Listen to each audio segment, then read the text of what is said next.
Wanita ini sangat membenci boneka. Ia selalu merasa diawasi oleh mereka meskipun boneka itu diam. Apalagi kalau boneka itu mirip dengan manusia. Wanita ini ingin sekali menjelaskan hal itu pada putrinya. Itulah kenapa ia tidak memberi boneka pada anaknya untuk hadiah Natal. Wanita ini teringat ketika ia masih kecil, ia adalah gadis yang keras kepala.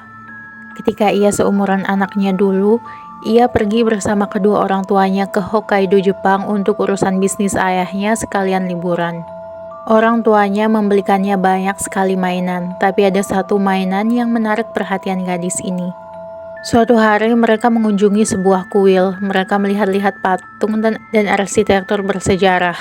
Di kuil itu juga rumah bagi boneka hantu bernama Okiku. Ayahnya menjelaskan pada gadis ini bahwa kuil adalah tempat ibadah.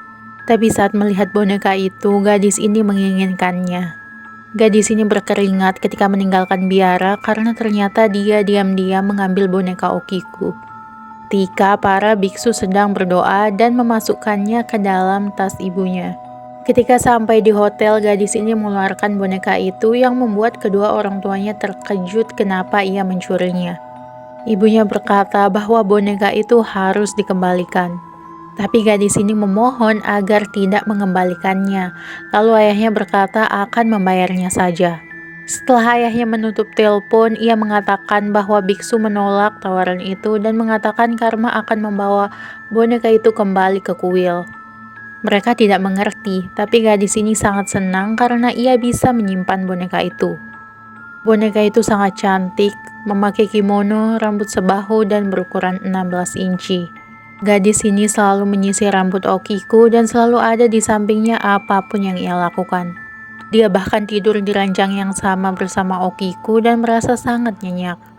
Namun suatu malam ketika ia ingin tidur, ibunya mematikan lampu meskipun gadis ini menolak. Karena ia baru saja menonton film horor. Tapi ibunya tetap mematikan lampu dan setelah ibunya pergi, samar-samar gadis ini melihat Okiku menyeringai ke arahnya. Tapi ia pikir ia salah lihat dan melanjutkan tidur. Jam 3 gadis ini terbangun tapi tidak melihat Okiku di sampingnya. Ia kembali tidur dan berpikir itu hanyalah mimpi buruk. Esok paginya ketika gadis ini bangun, boneka Okiku ada di sampingnya. Tapi anehnya boneka itu sangat lembab, rambutnya juga terlihat lebih panjang. Kasur tempat boneka itu juga basah. Gadis ini mengira dia mengompol, tapi celananya kering. Dan ternyata jejak air itu berasal dari kamar mandi. Gadis ini kaget sekali ketika ia melihat ibunya terkapar di kamar mandi. Untungnya ibunya hanya pingsan. Ketika ibunya dibawa ke rumah sakit, hanya gadis ini dan boneka Okiku sendirian yang menunggu sambil nonton TV. Entah kenapa saluran TV itu terus-menerus pindah ke saluran film horor. Gadis ini mencari-cari remote dan ternyata ada di bawah Okiku. Gadis ini langsung mematikan TV, tapi tiba-tiba ia mendengar ada suara tawa yang menakutkan. Ia memeluk bonekanya dan ia sadari bahwa tawa itu berasal dari boneka itu. Boneka itu juga tersenyum ke arahnya. Gadis ini langsung melemparkan boneka itu dan berlari keluar. Ia memilih menunggu kedua orang tuanya di lobi hotel. Setelah orang tuanya kembali, ia menceritakan semua kejadian aneh itu pada orang tuanya. Ibunya juga mengaku samar-samar melihat Okiku sebelum ia terjatuh di kamar mandi. Mereka juga menyadari rambut Okiku memang semakin panjang. Akhirnya boneka itu ditaruh di dalam lemari, tapi mereka sangat kaget ketika tiba-tiba boneka itu ada di tempat tidur, di sofa, dan di pojok ruangan. Sang ayah yang muak dan kesal akhirnya membuang boneka itu ke tempat sampah. Tapi boneka itu balik lagi ke sofa yang membuat sekeluarga ini kaget dan ketakutan. Akhirnya malam itu boneka ini dikunci di ruangan lain dan mereka tidur bersama. Ayahnya juga berjanji akan mengembalikan boneka itu ke kuil besok pagi. Pada tengah malam, gadis ini mendengar ada suara garukan di pintu.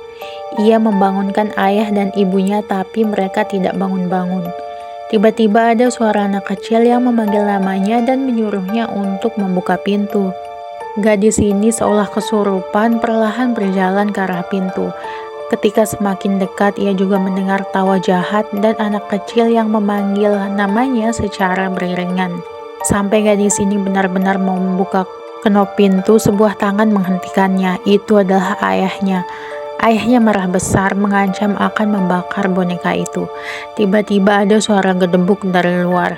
Sang ayah yang muak mengambil gunting, membuka pintu dan langsung memotong rambut boneka itu yang sudah sampai lutut. Boneka itu berteriak lalu melemah dan kembali seperti aslinya. Esok paginya boneka itu dibawa kembali ke kuil dan sang ayah telah meminta maaf.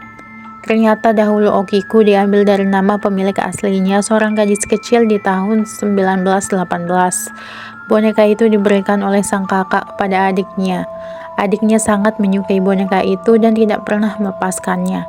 Namun sang adik terkena demam kuning ketika ia sekarat. Ia terus memeluk boneka itu hingga ia meninggal di usia 3 tahun. Awalnya keluarganya juga ingin menguburkan boneka itu bersama tapi tidak bisa.